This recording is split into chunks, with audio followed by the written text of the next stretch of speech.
I believe that is. All right, here we go. The ball is in the air. Divi 3 grand final action is underway. Out of the middle comes Portland, and they handball it off across. Now they handball it back. Moving here is Coventry. Gives it over to the number 52. That is Seb Aguiari, the little maestro. Kicks that one with a left foot. Ball goes to ground up on that forward side. Going back to get it there is one of the North Carolina defenders, and that one has gone. In fact, it looks like it's gone out of bounds, and it has. Opening seconds of this third Division 3 grand final. And the ball will be around the corner somewhat from the goal post as the ball getting set to come back into play. To the ground, I don't know. We still need territory now, but it's picked up there by Portland really quickly, then dropped again. And he'll hand off. He'll play on. It's going to go wide though along the right over the boundary. Right foot, and it is marked nicely by the number 22 for Portland. Going to come straight into the middle of the ground. That's going to roll. It's going to roll towards the goal, rolling, and then bat it over as he was stage door Johnny and bat that one over for the first score of the game. It goes to the Portland Steelheads. It is Portland 1, North Carolina no score. That's on the black chrome scoreboard, Bill. All right, so the Tigers now will take the kick in from their own back goal square. Down by a point, looking to add some offense of their own, and he kicks it out to the right-hand side. It goes to ground, winds up in Portland hands, and they'll kick it back in again toward the sticks. Could it be a 7-point play? And oh, what a mark! Caught it with one hand, was able to juggle it, protect the ball, and come down with the possession. Tough angle. We'll see if he'll try and center it, or maybe try a check side, maybe do a banana. We've seen a few of those here today, a few beautiful kicks. And he's just going to try and punch it through, and waiting for the adjudication. Got it, I think. Oh no, it goes to Carolina. They get it off to the man. He'll send this one long, and here comes North Carolina, still looking for their first sortie in their offensive half. They pick it up and they'll go for a bootleg around. Handballs that are taken by the number 3. So here comes the first inside. Yes. Okay, thank you. And Portland taking the kick in from their own back goal square, and it goes over everybody. It winds up in Portland hands. He tries to handball it back as they backtrack a little bit, trying to get. And he's sent that one away, and then he handballs it off there, kicks it over to, looks like Motlop, who kicks that over to Seth Wright. He'll go deep. That one goes to ground. Again, picked up by North Carolina, shimming away. There's the defender. Handball up over the top for number 5. He has no long options in the corridor. It's just going to send it along. 2-on-1 for Portland, and the ball is bashed out towards the boundary line. Down it goes. Nice from his knees, got the handball off, and he's going to sell a little bit of candy. A little 1-2. You give it back to me, I'll give it back to you. And that one looked like he might have been undercut. The umpire says, I don't have any problem with board. It is Portland 1-2-8, 1 point only for North Carolina, Bill. And once again, the action continues on the near wing. Goes right back out again. So they tossed it right back in, and now we're going to toss it right back out. Or the other way around. Yeah, there we go. Out of touch, into touch. I know, that's another code. But anyway, it's thrown back in. The hokey pokey, and you turn yourself around. That's what it's all about, Brian. Yep. Portland with it once again. They're on the rush. They kick it right to the middle of the ground. Overcooked a little bit as it goes over his head. And it looks like North Carolina will win the race for the footy. Handball off once again. That one a little overkick. Overcooked. Is down in the far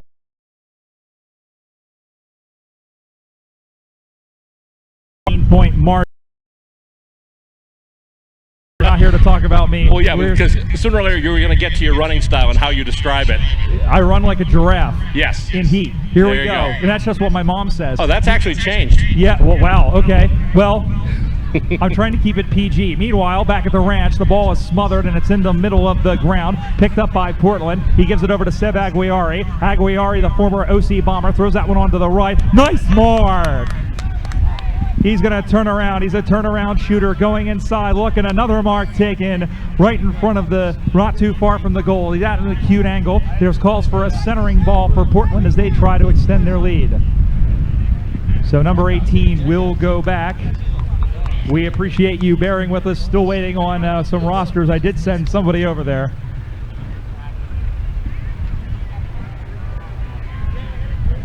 So the kick taking his sweet time. Kick is up on the way. It's definitely got the journey. It's got the journey. They seem to be happy with it in the goal square. But his back is on the black chrome scoreboard. That takes that takes them on to 3-2-20 to 1 point and only 1 point. And thank God for Tyler Cameraman, who's given us something as we continue on here. Oh, we've got it. Oh, thank goodness. We have a team list, folks. Yeah, we do have them all. You said 1 and 2, but we do have 1, 2, and 3. Thank you very much. Oh, thank you so much. Tyler Cameraman, the member at large for the board of the USAFL Outgoing, who has done yeoman work not only with the USAFL. As the ball is back in the middle of the ground, it is 3-2-20. And now here they come back the other way, comes North Carolina. Over to get it. Keeping it on over there, I believe, is the number 2 for North Carolina. That is Nelson Santos. He might be Santos' little helper. That's a Simpsons reference. Almost juggled and marked.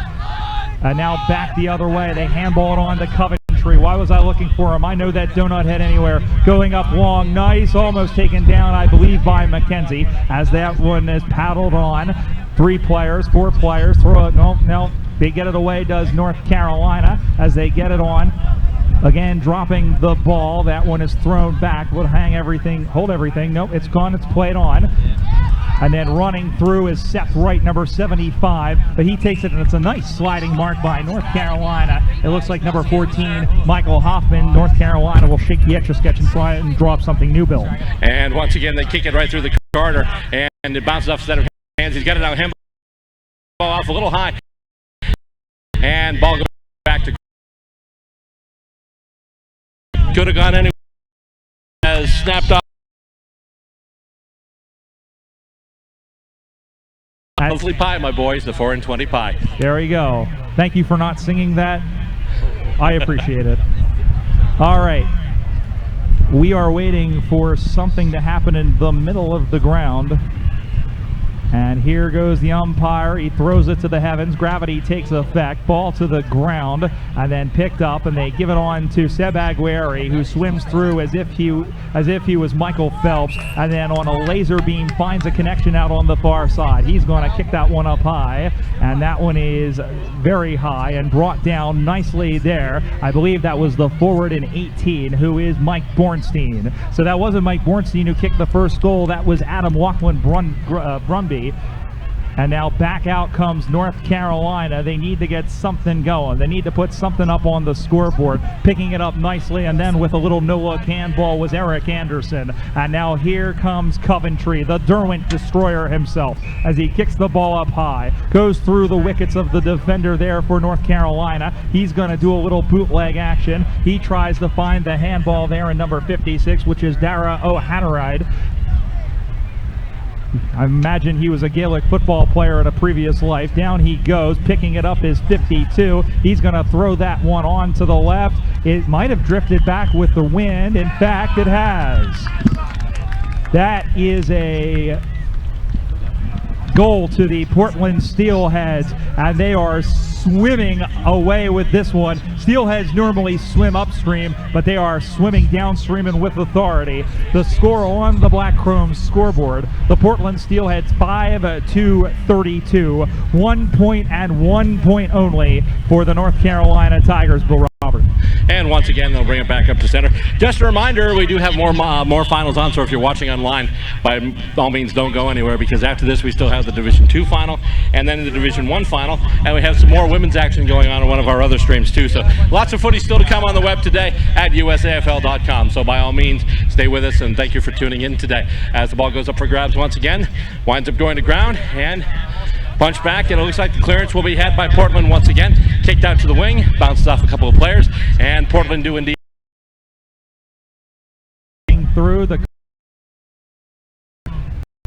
They are a very tough footy club. They reached as high as Division II in 2009. The ball comes spinning back into play as that one is shepherded away. And now over, I believe there was a whistle behind. Umpire Lori Roop said something, saw something that she did not like, and it in fact will be a free kick. And they have given it over to Portland, and they've given over, I believe, to Ramsey Hamzar. And Hamzar up on that far side. Now they're going to give that back. They brought it back. Yeah, I think he went to play on, and they said he had to take the kick. Actually, I believe that might be young Motlop. So here's the kick. Motlop, the kick is up on the way. It is there, or is it close? No, it's there. Goal. That is a top slot by Motlop. Wow. Not the first time I've said that as a Geelong supporter. Matthew Motlop, straight as an arrow, right from the top end of Australia, right here to the bottom end of Florida. That's the 6th goal of the game for the Rose City Steelheads. That takes them on to 6-3-39. North Carolina stuck on just the 1 point. And you know, there was a little bit of a breeze that was picking up. In fact, it's picking up a little bit now, and it's blowing actually across the way from us. It'll be interesting to see if North Carolina can take advantage of that in the second half. Right now, they're going to need to stop the hemorrhaging somehow. The ball is back in the air. We are back at it again. Ball goes to ground. And then here is Wright, who's able to get to it. Here's Aguirre, who's been very active. He gives a little dose on the left and right. And I believe the hooter has gone. In fact, it has. All one-way traffic in the opening 20 minutes of play. The Division III Grand Final. The score on the Black Chrome scoreboard is 6-3-39 for the Portland Steelheads, and for the North Carolina Tigers, 1 point and 1 point only. First half thoughts from Bill Robert. So far, obviously, we've seen some amazing shots from Portland, especially that last one, the long-range one from Motlop. That was a heck of a shot. North Carolina obviously needs to score early, and they have to really put on the pressure to get into it. But right now, Portland seems to have gotten off to an almost insurmountable start, Brian. Yeah, and that's going to be very difficult. As I just mentioned, the wind's starting to pick up.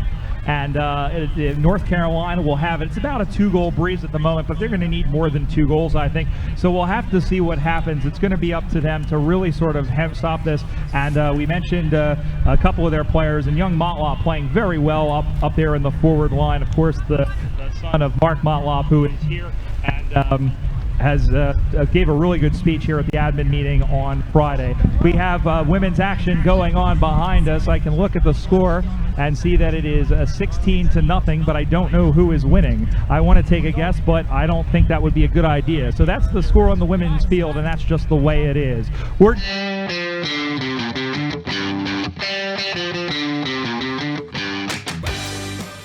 Beautiful San Diego, home of the 2017 US AFL Nationals, including, for the first time, an Australian division.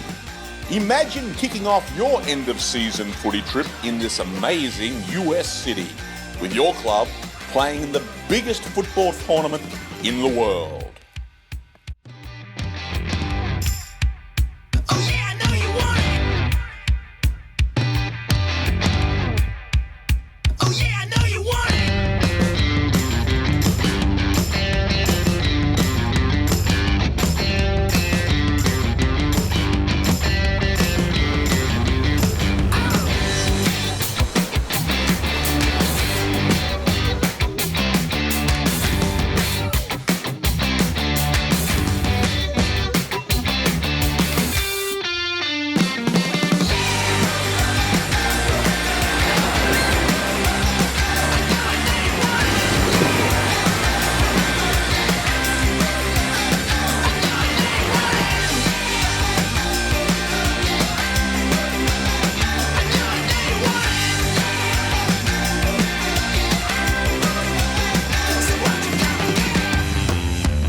Chrome Sportswear designs and manufactures custom sportswear with a focus on quality and reliability. We're Australian in Oklahoma. Who better to trust? Customized outerwear and training gear from Black Chrome. Black Chrome's custom compression can enhance performance and recovery, reduce lactic acid, and accelerate your warm-up. Black Chrome is trusted by a number of AFL leagues, including the USAFL, as their official supplier. Try out our Design Your Own tool and see Black Chrome's full range of sportswear at blackchromeusa.com. Join us on Facebook, Twitter, and Instagram.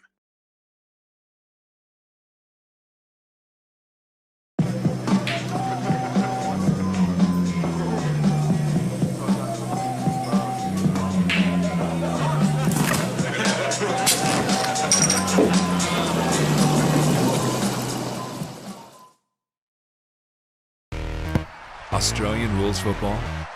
In the U.S.? That's right. The United States Australian Football League is in a city near you. Go to usafl.com, find your team, check them out. We're a group full of men and women just like you. Join us for the fun athletic competition. Stay for the camaraderie. We are the champions! Log on and sign up to join your team at usafl.com. Black Chrome Sportswear designs and manufactures custom sportswear with a focus on quality and reliability. We're Australian. We've got 10 years experience and we've got a US base in Oklahoma. Who better to trust than an Aussie company for your AFL gear? Get your customized men's and ladies AFL uniforms, outerwear and training gear from Black Chrome.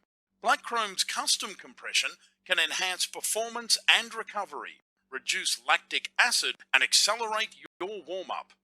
Black Chrome is trusted by a number of AFL leagues, including the USAFL, as their official supplier. Try out our Design Your Own tool and see Black Chrome's full range of sportswear at blackchromeusa.com. Join us on Facebook, Twitter, and Instagram. You what field that we have ever played on. I played on 7 of these, and I've been to an additional 2 as your caller, and this for sure is high quality stuff. Set for the second half, and here to take you through the opening stages, the man from Metuchen, Massachusetts. Wow, Methuen. I was close enough. Metuchen's in New Jersey. Here's Bill Robert. And the ball goes up once again, and we have second half action punched ahead by North Carolina as they look to start the long road back. And the ball goes to ground, a bunch of players going after it, and Portland looking to get a hand in there. It's a loose ball right now, and we got a player who has it, but he's wrapped up in the tackle, and the whistle blows, and we're going to have a ball up, I believe. Umpire says my ball. There we go. Tosses it up again and punched out. Looking for that hit out to advantage are the North Carolina Tigers, as we've got a let's see. They continue to kick it in toward the sticks, and it goes off a set of hands, goes back to ground, a bunch of players battling for it, and kicked out now. Here comes Portland. They're taking it along the opposite wing on the far boundary. The ball is just going to roll. There's a race for it right now, and both players run right by it, and there's still a battle for it right now as they try to get back. And let's see, go back, and North Carolina moving it to their attacking end once again. He's got the foot, he's got the footy, and he puts a big kick into the forward 50, and that's going to go over the line, and it'll be a boundary throw in. Brian. He's got the foot sort of like a certain restaurant chain has the meats. Meanwhile, yes. Or Bob Ross, you got to give this tree a little foots, you know, that sort of thing. Okay. All right. Hey, I've worked Bob Ross into an Australian football commentary.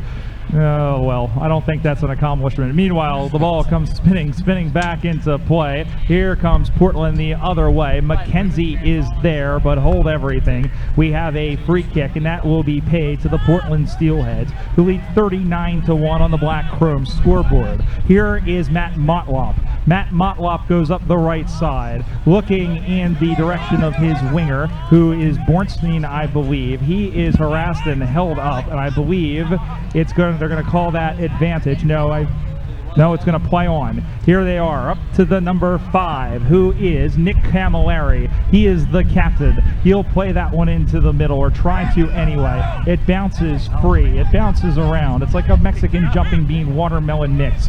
Falling on it there is number 30, which is Ramsey Hattar, and the umpire crosses his arms like the Monsignor and will have a ball up. Again, on the Black Chrome scoreboard, it's 39-1. This is the Division III Grand Final. Portland are the defending Division III champions. They defeated Ohio Valley last year. They have one paw on, or well, no, they don't have paws. They have one fin on the trophy. They look for Hattar, and that will take a bounce up on him. He'll turn around and bootleg around. There's a right-footed kick, and here comes the forward digging after it. He's going to pick it up on the run. He's going to try and bend that around. That might not sit for him. That is in the field of play, but it's batted over by the number 7 for North Carolina. That's Adeline Wright, and that is a minor score. So that brings them up to, that brings up 40. It's 6-4-40 for Portland and 1 point for North Carolina, Bill.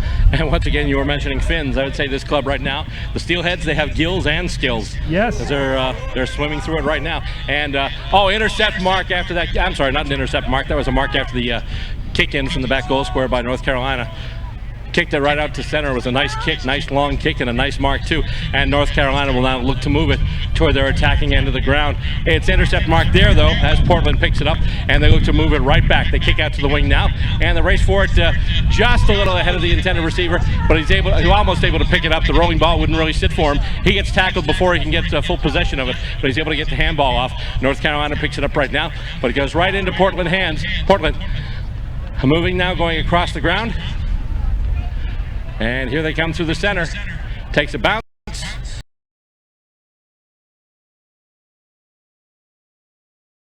And here comes the way of advantageous hop for North, but here's going to run on, man, but it's picked off nicely. Great pressure there and a couple of handballs, and getting it away there is the number 47, which is Stu McKenzie. So 47 is McKenzie, and the other guy is Hanson with the flowing locks, who looks like Nat Fife.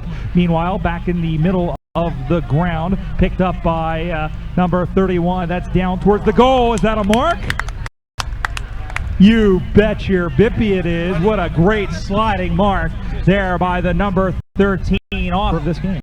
Nice way to get a handle on that one. Dort takes the kick, and one now checking the 6 line. And take advantage of this win, but they're going to need to do it more consistently, I believe, because they can't let Portland get their chances, and they've had 2 chances so far here in 50 with maybe 2 or 3 people back for Portland.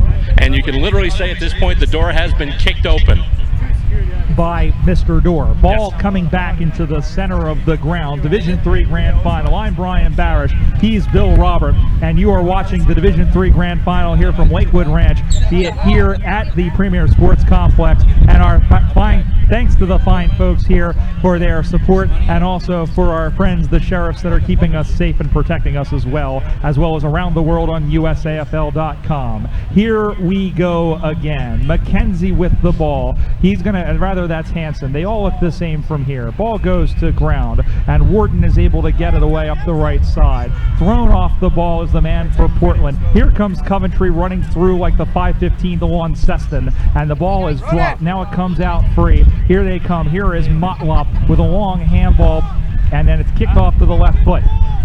Going downfield, one-on-one. McKenzie is there. That's a nice mark.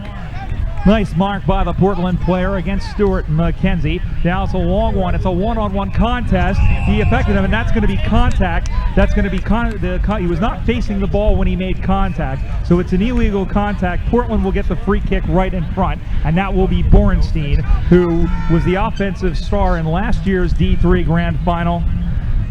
Over here in the States, we'd normally call that pass interference. Yes, we would. Well, that's what that was, essentially. So here is Bornstein setting up.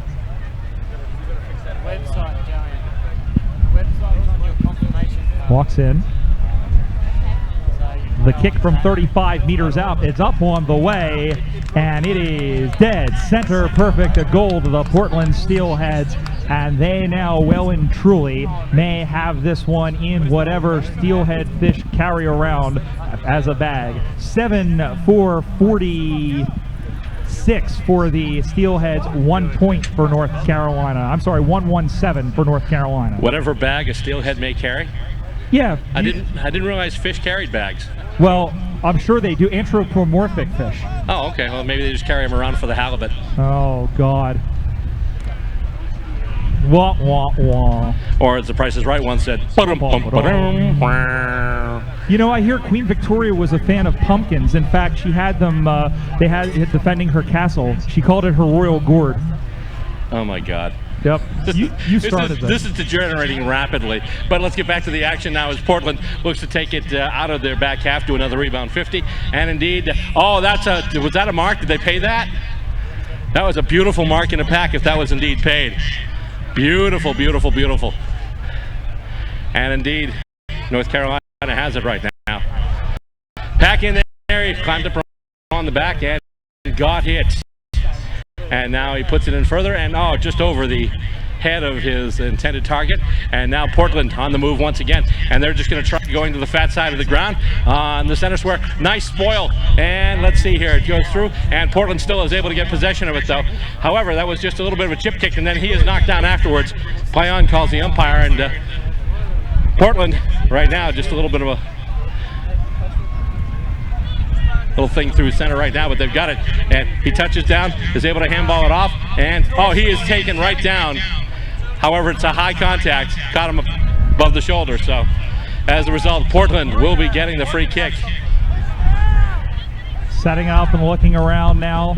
They're calling his name. They're trying to set a lead. Everyone's sort of standing around. One-on-one contest, almost taken by the defender, picked up by North Carolina, and out they go. Up down the middle of the corridor. He's going to try and run onto it. One-on-one contest, spins away from the defender. I thought that was Seb Aguiar. It wasn't. Down the middle of the ground going, and it's nice mark by Dorr, who has really been a shining light in what has been a rough go for the lighthouse on the rough seas, if you will. It took me a minute to come up with that one, but in fact it is. So here's Austin Dorr, who has kicked one already today. The kick is on the way. It is going to be short, and it has been, I believe that has been marked. It has. It was marked right on the goal line by the defender for Portland. So he'll whip it out to the near side where he finds a friendly face on the back pocket. Now he'll go up the corridor, up the far side on the intense side of the field. That's because there are people intense over there,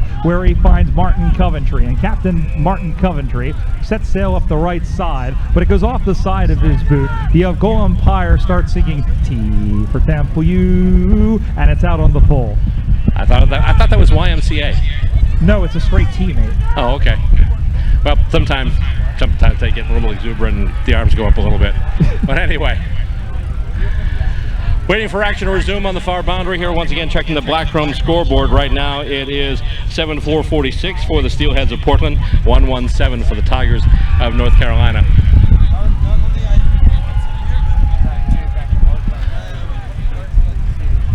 And as we get set here, again, Brian Barish alongside Bill Robert, this Division III Grand Final. Portland, you would think, has this one just about wrapped up, but North Carolina, they are a fighting football club. They are not going to surrender one iota. There's a left-footed kick. It's been tipped through for a minor score, and that takes them on to 1-2-8. The margin is 38 points. We are hearing a lot of cheering behind us on the women's field.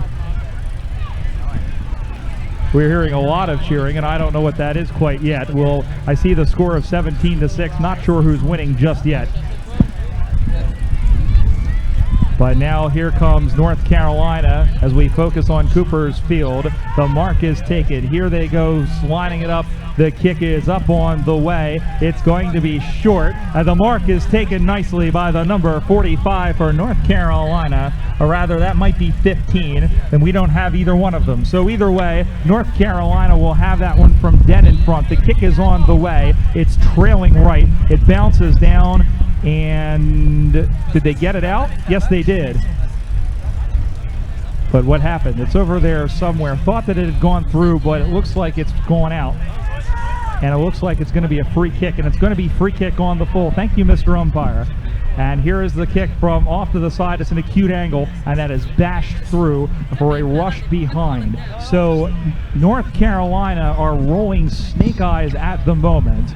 They are getting their chances. And on the Black Chrome scoreboard, that takes them on to 139. They trail Portland 7-4-46 as we pass the halfway point of the second half of the Division III Grand Final. And the kick taken now from the back goal square. They just move it out a little bit to advance, get some space, and kick it out. And the mark taken right now on the wing on the foul boundary. And they now kick it back toward the middle. Got somebody lined up. Last minute spoiled by North Carolina, but Portland able to pick it up and kick it through anyway. Race for the ball now. North Carolina will get there first. Handball goes off, and here come the Tigers, headed back for their attacking zone. Quick series of handballs. Sells a little bit of candy, does a little bit of sidestep, then handballs back. Another handball onto the wing. Oh, just over his hands. He can't get it, but he's able to get it and then go back in, and a kick toward the goals. It's going to skip along and be taken right there, and I believe that'll be another point. Indeed it will be. So now it's 1-4-10 for the Tigers, still 7-4-46 for the Steelheads as we check the Black Chrome scoreboard.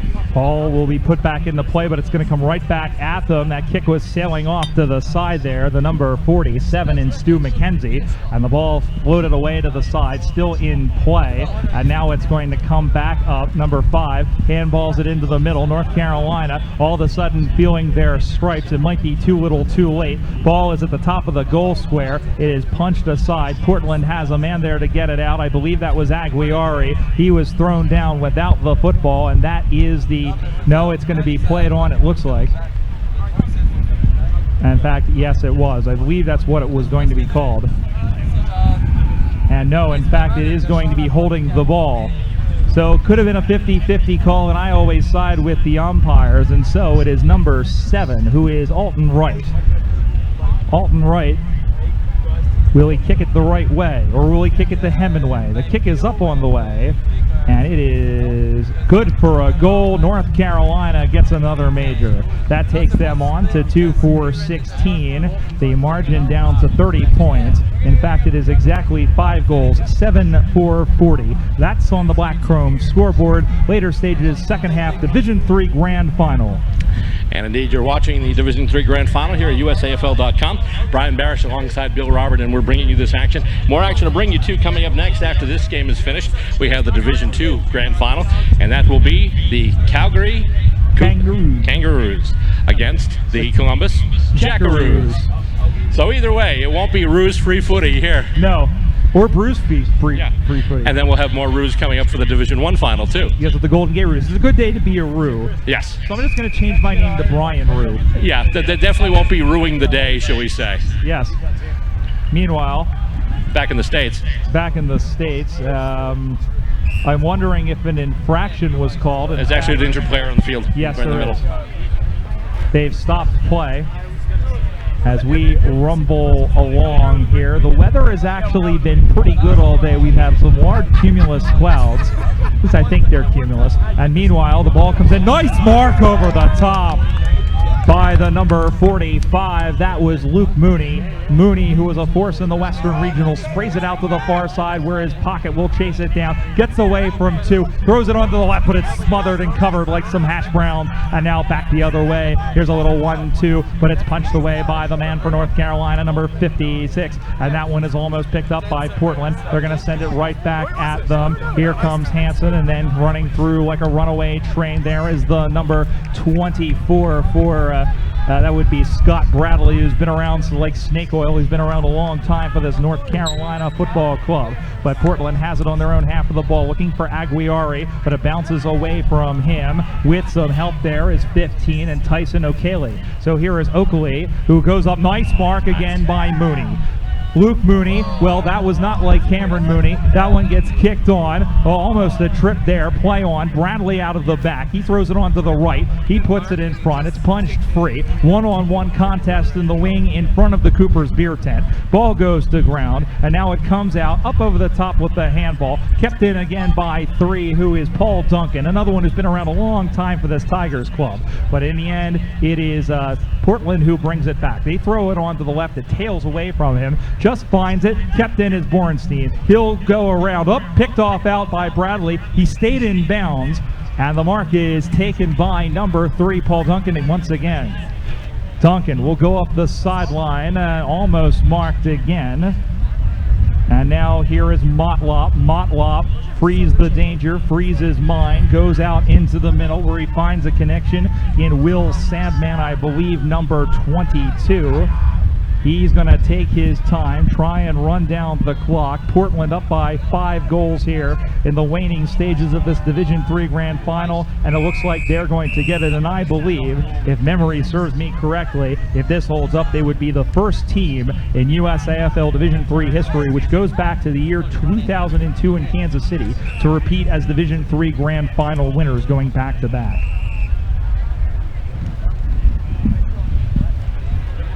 And we got another player down on the deck. He'll get up, the umpire whistles, calls a free kick. That free kick will be going to North Carolina. Setting up right now, looks like number 13, which would be Door. Door once again. Meter, perfect. Goal to the North Carolina Tigers. It's back to a 4-goal game. 7-4-46 for Portland, and that is 3-4-22 for North Carolina. That's on the Black Chrome scoreboard. Cannot be much time left to go in the game. And Portland, even though North Carolina is equilibrating the scoreboard a little bit on the Black Chrome scoreboard. As we get set, of course, this is the first of 3 straight Grand Finals here on the Coopers Field. Grab yourself a spot right in the front row. Get your euchre seats right there in the front row as we get set for this the last 2 Division I Grand Finals. We still have some women's action over here behind us. As of course, we have San Francisco taking on Minnesota as the Iron Maidens trying to win their first ever women's Division I championship. They are pretty close to doing that, I imagine. And the ball goes up once again. Punched up by North Carolina, looking to add to that score. However, it looks like the ball's going to wind up going Portland's way. Although it's picked up now, North Carolina has it. And battle on the ground with North Carolina. Running with it now. Tigers on the run. And it's going to go, and that'll be out of bounds. And I think that's it. In fact, there is the siren.